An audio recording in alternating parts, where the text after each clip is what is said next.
भाग्य भाग्य भाग्य तो आज आपण माने तो बड़ भाग्यवान केते सुंदर भगवान को केते कम बयस रे पाई गले सब। अच्छा ओम शांति। ओम शांति। ओम शांति। आज विषय वस्तु है भाग्य। आरंभ करी दबा। आरंभ करी दउची। आज्ञा। ओम शांति। ओम शांति। कहा जाता है थॉट्स थॉट्स जो कौन उत्पन्न होचे थॉट्स रु फीलिंग फीलिंग रु एटीट्यूड एटीट्यूड रु एक्शन एक्शन रु हैबिट हैबिट रु पर्सनालिटी पर्सनालिटी रु डेस्टिनी बा भाग्य। बुझिले ताले आओ थरे पुणे कहा जाता है thoughts feeling attitude action habit personality then क्या होता है ना डेस्टिनी अर्थात भाग्य। हम लोग का संकल्प से अनुभव होता है। अनुभव से क्या होता है चलन में आता है। संकल्प से क्या होता है सब बात हमको अनुभव होता है। अनुभव से क्या होता है ना चलन में आता है। चलन से हमारा व्यवहार में आता है।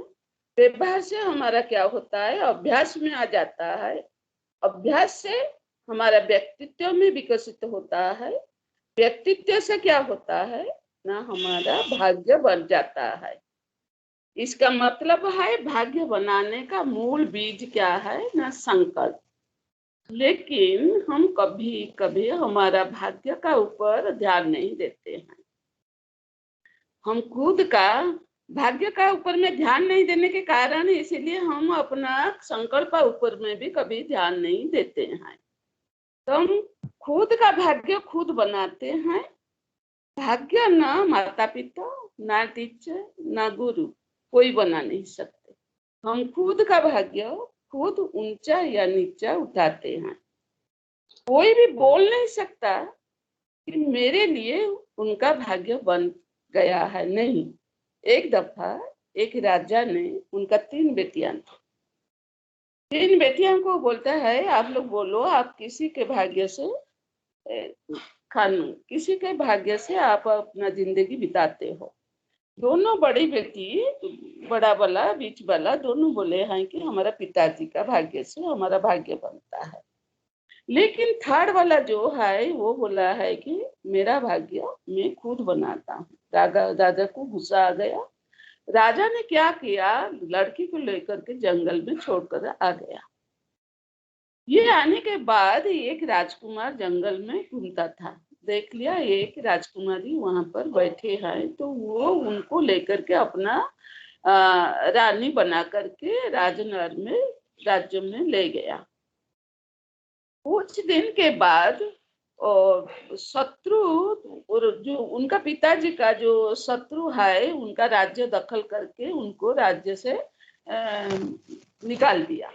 राजा को उनका पिताजी को उनका शत्रु जो है दूसरा राज्य वाला का राजा जो है उनके साथ युद्ध करके उनको राज्य से निकाल दिया।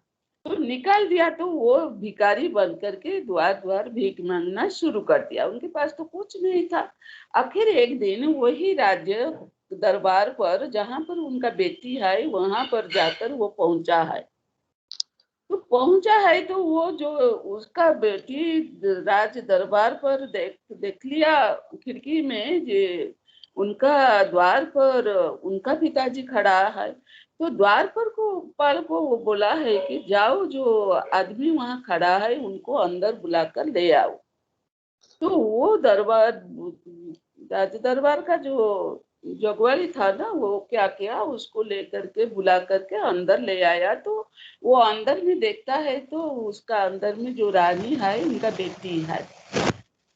वही टाइम वो साथ ही साथ उनको बेटी को क्षमा मांग लिया और अपना भूल को पहचान लिया और माफी मांग लिया। तो समझ में आ गया कि भाग्य सबका अपना अपना है। कोई पिताजी माताजी भाई बहन कोई किसी को भाग्य दे नहीं सकेगा। कहा जाता है जब भगवान ने भाग्य बांटा था या सोए थे क्या? असली में भाग्य क्या है? भाग्य है शिक्षा या नॉलेज। नॉलेज से हमको क्या होता है ना, भाग्य प्राप्त होता है। स्कूल में जैसे छात्र अपने पढ़ाई या शिक्षा से क्या होता है, अपना मेहनत से अपना भाग्य बनाते हैं। इसी का मतलब नहीं कि टीचर का कृपा या आशीर्वाद किया है, नहीं। टीचर कोई छात्र को कृपा व आशीर्वाद नहीं करते हैं, वो उनका शिक्षा है बच्चों के लिए व स्टूडेंट के लिए आशीर्वाद है। ऐसे संगम युग पर परमात्मा आकर हमको परम शिक्षक बन करके शिक्षा देते हैं। क्यों शिक्षा देते हैं? न नर से नारायण, नारी से लक्ष्मी बनने के लिए। वही शिक्षा या नॉलेज हमारे लिए कृपा या आशीर्वाद है। परमात्मा ज्ञान का सागर, ये ज्ञान का भंडारों से भरपूर है। सागर से जैसे जितना लेने से भी कभी खत्म नहीं होता है, ऐसे परमात्मा ज्ञान का सागर होने के कारण उनसे जितना हम लेने से भी वो खत्म नहीं होता है। तो परमात्मा ज्ञान, गुण, शक्तियों का सुख, शांति, पवित्रता हम सबको देते हैं। हम जितना उनसे लेना चाहेंगे उतना ले सकेंगे। खुद का श्रृंगार हम खुद कर सकेंगे। जितना हम भाग्य को बढ़ाने के लिए चाहेगा उतना हम, परमात्मा अभी हमारा भाग्य का रेखा खींचने के लिए हमारे हाथ में कलम दे दिया है, तो हम जितना अभी चाहेंगे हम खींच लेंगे धीरे धीरे। इसी से क्या होगा, इसी से क्या होगा, धीरे धीरे हमारे आसुरी गुण, तमगुणी आत्मा क्या होता है, तमगुणी खत्म हो जाता है आत्मा का, और सत्वगुणी हम लोग देवता बन जाते हैं। अब फिर भगवान ने आकर क्या करते हैं ना, 33 करोड़ देवी देवता का सिलेक्ट कर रहा है। जो जैसे पढ़ाई करेगा ऐसा पोजीशन में आता है, चाहे स्कूल में हो चाहे नौकरी में हो। ऐसे परमपिता परमात्मा परम शिक्षक हम सबको उनका बच्चा या स्टूडेंट, हम सब उनका बच्चा या स्टूडेंट है। हम जैसे पढ़ेंगे उसी अनुसार हम क्या करेंगे, देव पद को प्राप्त करेंगे। हम लोग देखा है कोई देवी देवता, देखिए हम लोग देखा है कोई देवी देवता डेली पूजा पाते हैं, कोई 8 दिन में पूजा पाते हैं, कोई 15 दिन में पूजा पाते हैं। देखिए लक्ष्मी नारायण डेली पूजा पाते हैं, संतोषी माता 8 दिन में एक बार पूजा पाते हैं। ग्राम देवी यूं क्या होता है, फोपड़ा पूजा, जो इसको कहा जाता है फोपड़ा पूजा पाते हैं। अर्थात हम लोग रास्ते में जाते हैं, गाड़ी पर जाते हैं, उनको उनके लिए नारियल, केला, सिंदूर, पैसा ऐसे भेज देते हैं, लेकिन हम उनके पास जा नहीं सकते हैं किसी का, कि उनका विधि विधान से पूजा नहीं कर सकते हैं। किसी के ऊपर जैसे तैसे उनका ऊपर हम लोग को क्या करते हैं, जैसे तैसे पूजा कर देते हैं। इसका मतलब अभी का पुरुषार्थ अनुसार सतयुग तृतीया युग में पोस्ट पोजीशन में आएंगे। द्वापर युग से हमारा जड़ चित्र से पूजा होगा। भाग्य हमारा कैसे बनते हैं? एक पढ़ाई से, फिर संकल्प, कर्म, बोल से भाग्य बनते हैं।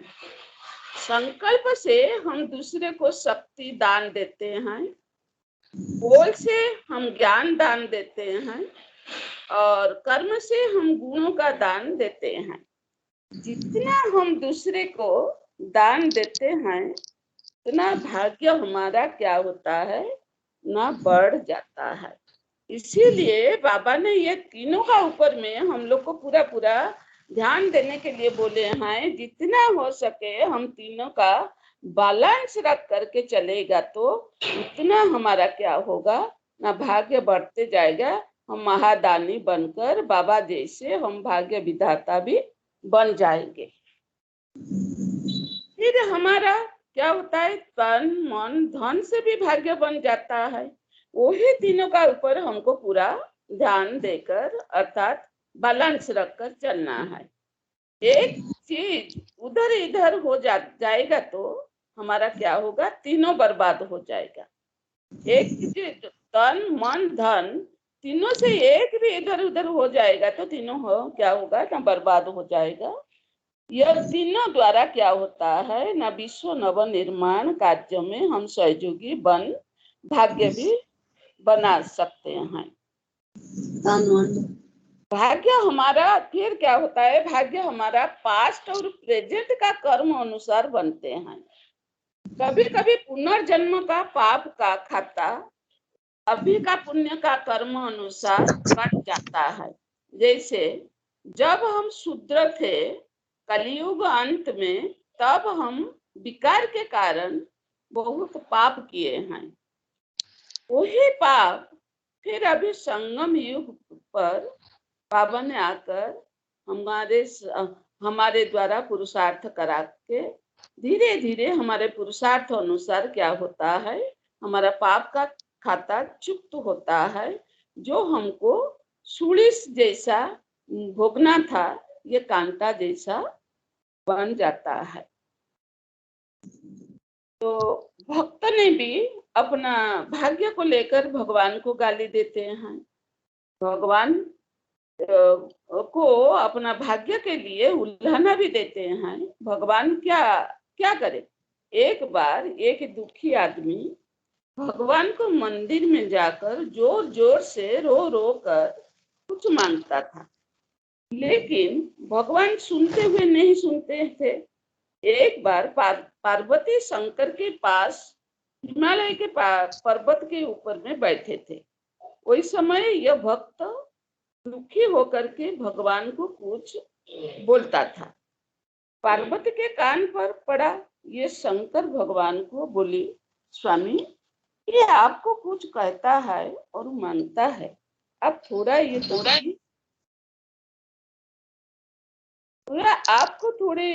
ये आपको कुछ कहता है कुछ मांगता है, ये दुखी है, आप थोड़ा उनके ऊपर रहम करो। शंकर भगवान ने कहा, ठीक है, आप कहते हो तो मैं कुछ ऐसा दान दूंगी जिससे से उसका सारा जीवन भिक्षा मांगने से वो बच जाएगा। उसी के बाद शंकर जी ने क्या किया, वो आदमी को के सामने कुछ सोना हीरा लीला रख दिया। ठीक उसी समय ये आदमी सोचा वही आदमी सोचा था देखूंगी अंधा कैसे रास्ते में जाता है। ये वही समय अंधा का माफी रास्ता पर चल बसा। तो सामने में रखा हुआ जो हीरा लीला उसी को दिखाई नहीं पड़ा। ये उसी जगह को अंधा बन करके क्रॉस कर लिया। शंकर ने पार्वती को बोला, देखा पार्वती, उसी का भाग्य में नहीं है, इसीलिए वो वही समय अंधा व्यक्ति न होते हुए भी अंधा बन गया। समझ में आया? तो भाग्य दिखाई नहीं पड़ता है, लेकिन हमारा भाग्य को कोई लूट नहीं सकेगा, मिट्टी में मिल नहीं सकेगा, राजा ले नहीं सकेगा, अग्नि जला नहीं सकेगा, पानी में डुबा नहीं सकेगा, हवा उड़ा नहीं सकेगा। भाग्य हमारा अपना अपना है। कभी कभी भाग्य या कष्ट मिटाने के लिए, बीमारी से मुक्त होने के लिए माँ बच्चे के लिए क्या करते हैं, भगवान को कुछ मानसिक करते हैं, व्रत रखते हैं। पत्नी अपनी पति के लिए कुछ व्रत रखता है, उपवास करता है। लेकिन यह हमारा अंधविश्वास है। मेरा कर्म फल मेरा, उसका कर्म फल उसका, मैं कर्म करूंगी ये फल पाएगा, यह लॉ नहीं है। मेरी कर्म फल मुझे भोगना है। ऐसे लौकिक में कहते हैं बाप का कर्ज बच्चा उतराते हैं, लेकिन अलौकिक में ऐसे हो नहीं सकता। मेरी हिसाब किताब मेरे को चुक्त करना है। यहाँ पर पिता पुत्र कुछ नहीं, यहाँ हर एक आत्मा अपने अपने पाठ बजाने के लिए आए हैं। किसी का हिसाब किताब कोई दूसरा चुप्त कर नहीं पाएगा। हमारा हिसाब किताब कभी तन के बीमारी से, कभी मन के चिंता से या टेंशन से, कभी धन का बर्बाद में चुप्त होता है। एक बार एक रंग वाला, ये सच्चा बात है, एक रंग वाला मेरे पास बचपन से काम करता था, तो अभी भी करता है। उनका माता का हार्ट ऑपरेशन होने वाला था। यह मुझे रो रो करके बोलते थे, माँ भगवान क्यों हम जैसे गरीब लोगों को दुख देते हैं? अमीरों को तो कुछ होता नहीं है, हमको क्यों इतना कष्ट देते हैं? हम उनको कुछ समझाने के लिए बोली, लेकिन वो उसी समय कुछ सुनने अवस्था में नहीं था। देखो, भगवान को हम लोग दोष देते हैं, हमको एक गरीब बनाया, दूसरा हमको बीमार भी दिया। ये भगवान का दोष क्या है किसी को भी पता नहीं। एक्चुअली भगवान हमको दुख देते हैं क्या? नहीं, भगवान तो दुख हरता सुख करता है, ये सबको सुख देते हैं। रावण ने हमको दुख देते हैं, हम अपना कर्म का फल को भोगते हैं। ना समझने के कारण हम परमात्मा या दूसरे को दोष देते हैं। इसीलिए भगवान हमको कहते हैं, सोच समझ कर, आगे पीछे देख कर कर्म करो, धीरज बत से कर्म लो, धीरज बसते काम लो, परिणाम को सामना में रख कर कार्य करो। वही कर्म हमारे भाग्य का आधार होता है। कभी कभी माता पिता अपने बच्चे के लिए कितना धन संचय कर रख लेते हैं। कोई तो अपना सोचते हैं कि हम इतना धन डिपॉजिट करके रखूंगे, हमारा 14 पुरुष के लिए कोई भी गरीब नहीं होंगे। चाहे चोरी से हो, चाहे ब्लैक मनी रोजगार करके रख देते हैं। लेकिन कहा जाता है, जैसे अन्न ऐसे मन, जैसे मन ऐसे अन्न, जैसे अन्न ऐसे मन। तो धन जो हम लोग को जैसे मन से या जैसे अन्न कहाँ से भी आता है? धन से आता है। धन हम लोग को जो अन्न लाते हैं, कहाँ से लाते हैं? धन से। अगर हमारा धन बड़ा धन होगा, उसी धन से बच्चे परवरिश होंगे, तो आपका बच्चे के ऊपर क्या होगा? जरूर यह प्रभाव पड़ेगा। और दूसरे तरफ वही धन का अन्न से अपना खून तैयार भी हो रहा है। खून में वही ब्लैक धन का प्रभाव से खून तैयार हुआ है। इसीलिए आप बच्चों के लिए जितना धन संचय करने से भी आपका बच्चा का चरित्र जरूर पतन होगा। ये पैसा का या धन का मूल्य नहीं समझते हैं, पैसा का परवाह नहीं करेंगे, ये धन का बर्बाद करेंगे, अपने को भी बर्बाद कर देंगे। धन का भी पिताजी जो धन रखेंगे वो उसको बर्बाद कर देंगे, खुद का चरित्र को भी बर्बाद कर देंगे। इसीलिए कहा जाता है, पुत्र यदि योग्य होगा धन काहे के सच्चू, पुत्र यदि अयोग्य होगा धन काहे के सच्चू। कहा जाता है धन माया है। असली में धन माया नहीं, धन तो अपना कर्म का फल है। धन का जो मूल्य समझता नहीं, बर्बाद करते हैं, उनके लिए माया या चंचला। आप लोग बहुत धन कमाते हैं, लेकिन कोई यथाशक्ति चलते, कोई उसी से चलकर संचय भी कर लेते हैं, कोई उसी से कर्जदार भी बन जाते हैं। समझ में आया?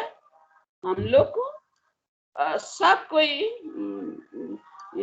पैसा कमाते हैं, यही पैसा में कोई कंगाल भी बन जाता है, कोई संचय भी कर लेता है भविष्य के लिए, कोई यथाशक्ति अपना जिंदगी को चला लेते हैं। इसका कारण क्या है? कारण धन का उपयोग यथा स्थान में करना, कितना करना ना करना, हम आगे पीछे हिसाब से चलते नहीं।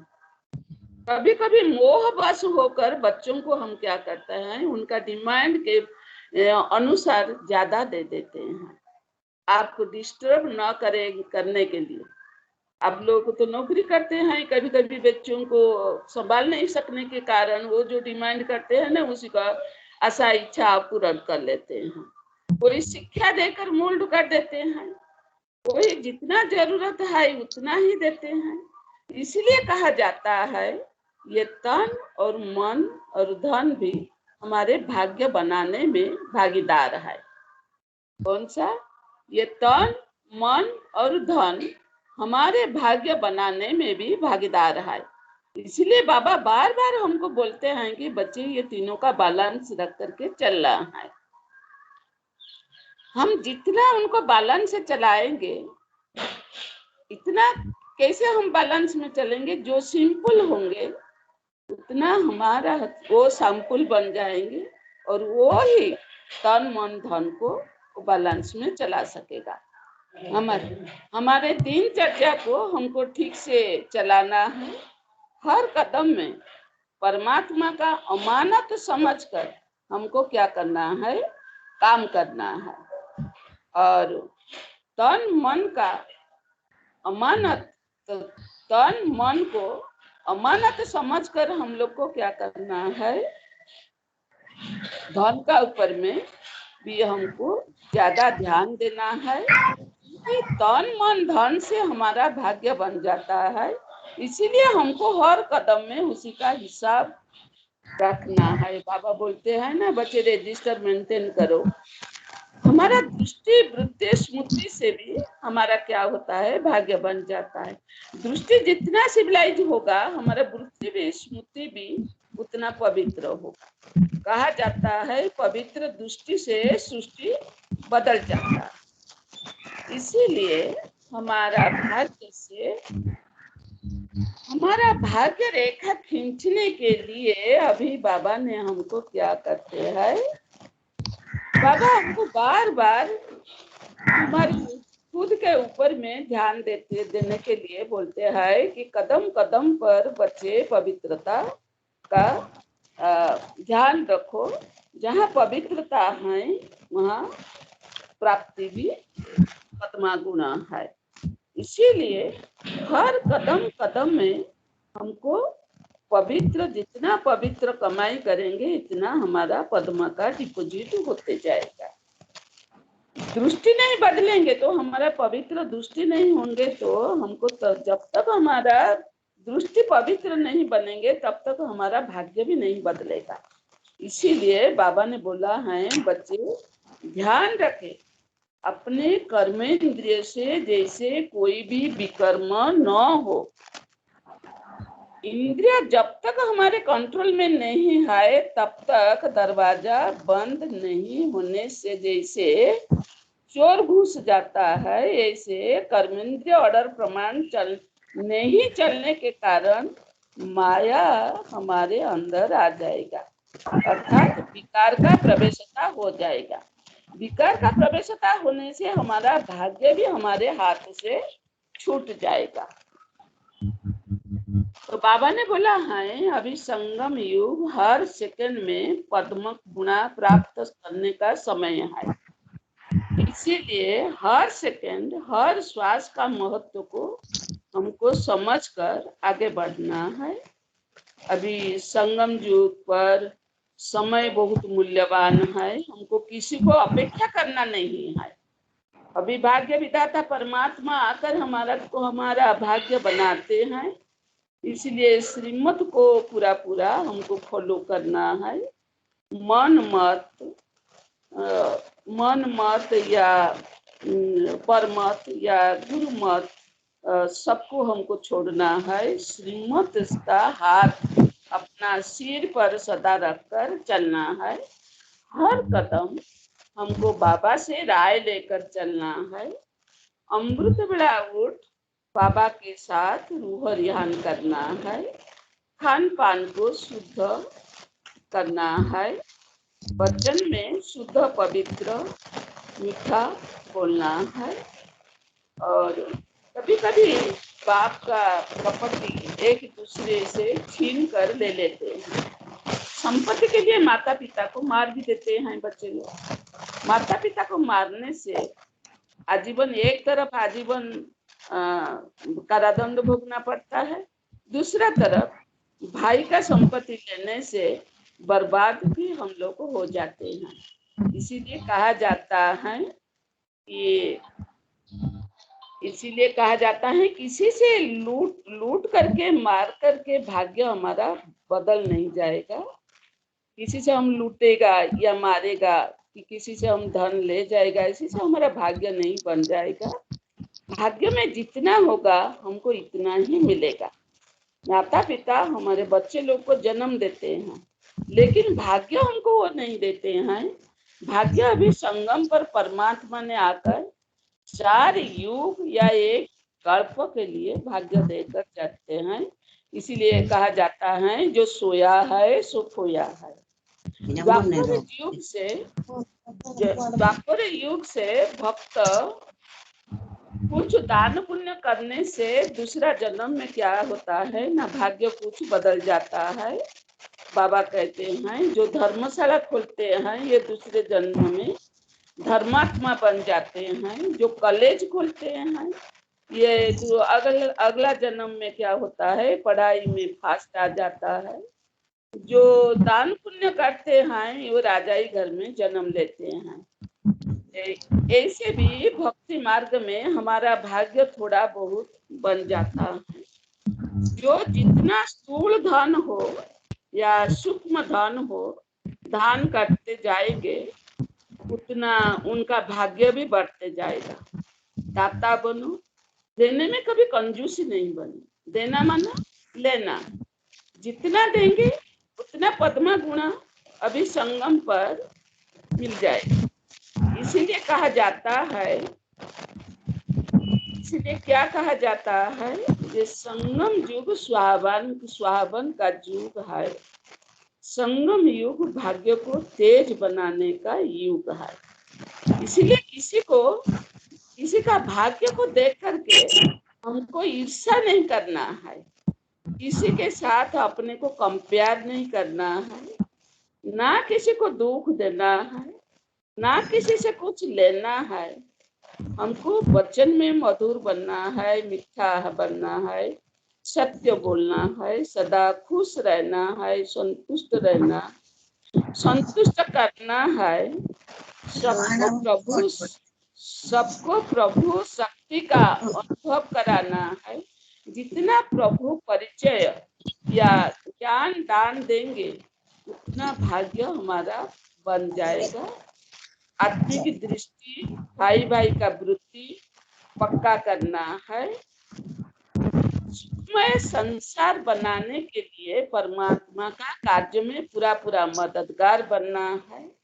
बेहद का वैराग्य वृत्ति अपने अंदर लाना है। सदा निमित्त बन करके बेफिक्र बादशाह बन करके हमको रहना है। मोह में कभी नहीं आना है। जैसे बुढ़िया ने अपना जाल बना करके खुद वही जाल में फंस कर मर जाते हैं, ऐसे जो मोह में ज्यादा आता है वही मोह का जाल में फंस कर आखिरी उसका मृत्यु उसी में ही होता है।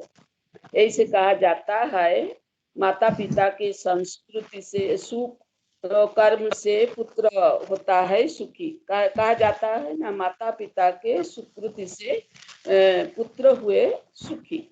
इधर ये कहते हैं कोई किसी का कर्म फल, भगवान क्या कहते हैं, कोई किसी का कर्म फल भोगता नहीं है। यह भी सच है। अच्छा शिक्षा से, अच्छा संस्कार से अच्छा बच्चा अच्छा ही फॉलो करते हैं, जिससे ये अपना भाग्य बना लेते हैं।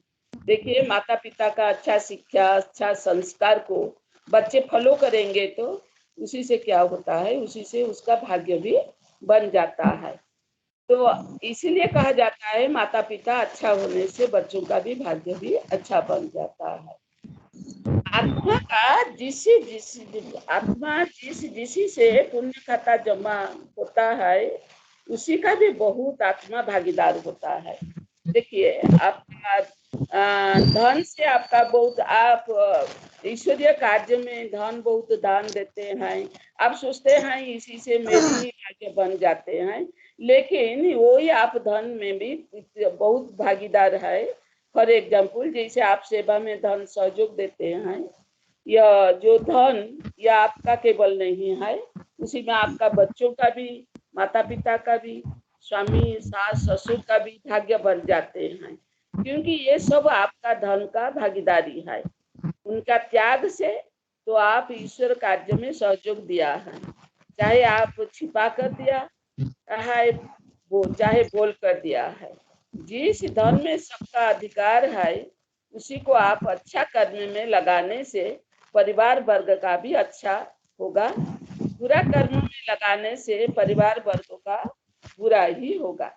इसीलिए बाबा बार बार मुरली में कहते हैं, बच्चे जो धन ईश्वरीय अर्थ में, ईश्वरीय कार्य में सहयोग देते हैं, वो कैसा धन है, उसी में जैसे मिलावट न हो, नहीं तो पाप का खाता में चला जाएगा। इसीलिए स्थूल धन का दान को भी हम लोग को महत्व देना पड़ता है। अभी बाबा को पाई पाई का हिसाब हम लोग को देना पड़ता है। तो इसीलिए सोच समझ कर जो धन खर्चा हम करते हैं ना, उसको सोच समझ कर, ये बाबा का यज्ञशाला है, उसी को खर्चा भी हमको ऐसे करना है। बच्चे भी धन निस्वार्थ पर से तेरापन भावना से भी हम लोग को क्या करते हैं, हमारे परिवार से भी हम जो धन लेकर के ईश्वर के कार्य में लगाते हैं, वो निस्वार्थ पर भावना से, तेरापन भावना से हम बाबा का कार्य में सहयोग देते हैं। इसीलिए हमारा क्या होता है ना, पुण्य खाता में जमा हो जाता है, इसी से हमारा भाग्य भी बन जाता है। दूसरा, सूक्ष्म धन दान देने से भी हमारा भागीदार बहुत बन जाते हैं। हम जो सूक्ष्म धन भी दान देते हैं, इसी में भी हमारा बहुत भागीदार बन जाते हैं।